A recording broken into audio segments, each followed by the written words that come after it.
julgamento para decidir qual a quantidade de maconha irá diferenciar usuários de traficantes. Mas os ministros já sinalizaram pela descriminalização do porte de droga. Estamos ao vivo agora com o repórter Carlos Daniel. Chega para cá que vai falar então sobre essa decisão do STF. Meu querido Carlos Daniel, em que pé está então esse julgamento, Carlos? Boa tarde para você, querido. Oi, Gilmar, boa tarde para você e para toda a Paraíba. Exatamente, após a decisão do Supremo Tribunal Federal, portar a maconha não é mais considerado crime. Deve se tornar um ato administrativo ilícito e não pesar.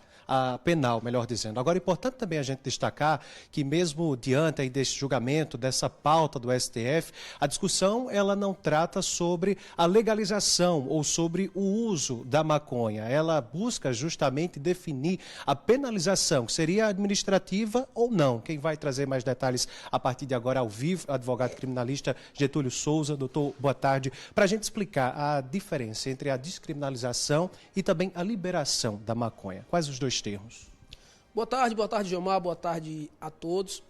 Nós temos que ficar atentos no que tange a este tema, o que é despenalizar e o que é descriminalizar e o que é legalizar. Não houve, como se propaga aí erroneamente, a legalização do ato de fazer o uso do entorpecente cannabis. A despenalização já aconteceu com a Lei de Drogas, a Lei 11.343 de 2006, que trata o usuário com uma pena mais branda. A exemplo, você vai, ao invés de responder um processo criminal, você vai assinar um termo circunstanciado e vai para o GCRIM, que é um órgão especial para crime de menor potencial ofensivo. Isso já existe. A despenalização já existe. Entretanto, ainda persistia a criminalização, porque isso iria reverberar nos seus antecedentes criminais, por um exemplo. E agora, de acordo com as circunstâncias fáticas do delito, é que, se for configurado que eventualmente o cidadão que portou aquele entorpecente seja para o uso, ele não mais será criminalizado, que havia somente a criminalização, não a penalização. E aí, a partir desse momento, ele não fica nem com antecedentes criminais. O que eu observei em alguns episódios é que as pessoas estavam dizendo que houve a legalização. Não houve, continua sendo o ilícito. Eu até, agora pela manhã, usei um exemplo como um crime de trânsito. Eu posso passar em uma rodovia quando o meu limite é 100 e eu passar 150? Você pode passar. Entretanto, você vai pegar uma multa. E não há uma legalização. Eu posso usar drogas em locais públicos, como um cigarro, como não pode. Continua sendo ilícito. Entretanto, ele não é mais criminalizado.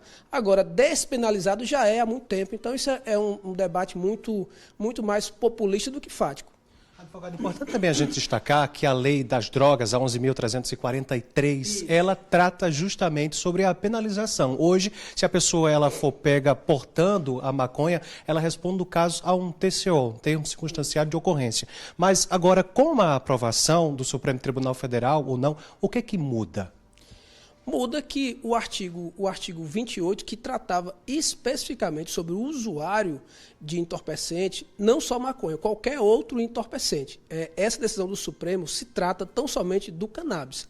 As outras substâncias entorpecentes continuarão sendo verificadas pelo artigo 28 da lei. Então, como se já se tratava como crime de menor potencial ofensivo, não era necessário fazer toda aquela movimentação processual, mover toda a máquina do Estado para fazê-lo.